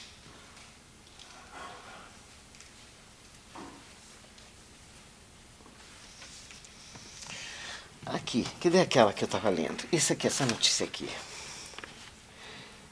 O Itamaraty está agindo para apurar os fatos, o que a esta hora devem ter vindo à luz, com riqueza de detalhes. Lembro-me bem de seu casamento em Brasília. Foram seus padrinhos, o embaixador e senhora Vladimir Amaral Murtinho. Ao ser designado para a Haia, já com um filho, sua colega Natividade Petit o aconselhara, ela que servira na Holanda. Você vai gostar, a vida é ótima, há muita tranquilidade no país. Como veem, os terroristas estão agora preferindo os diplomatas de pequena hierarquia, que estão cercados de menor vigilância, portanto, mais abordáveis. Macacos me mordam, se na gangue não estiverem os jabanidos da Argélia. Que nós, se tiverem, nós hospedamos pessoas. Paulo Dionísio nasceu a 26 de Quem seriam as dezembro. pessoas que vocês hospedaram? Não sei, teria que saber. Era gente muito fina, da elite. Brasileiro? Não, as pessoas deviam dizer, as pessoas Quem que é? sabem alguma coisa sobre Paulo deviam falar, Maria. As pessoas não falam, é o medo. E essas pessoas que vocês hospedaram eram quem? Turma de 1965 do Instituto Rio Branco. Nessa época, nós íamos muito a Londres, e o diplomata que estava em Londres tinha um nome em inglês. Daqui a pouco eu me lembro o nome dele. Era um rapaz que comprava passagem para a gente ir assistir os espetáculos de Hamlet, teatro. Mas a gente ia mesmo à Inglaterra porque a Manuela a gente tinha que ir ao médico em Cardiff, o médico que o Dr. Campos da Paz mandou a gente procurar para cuidar da Manuela. Esqueci onde eu estava de novo.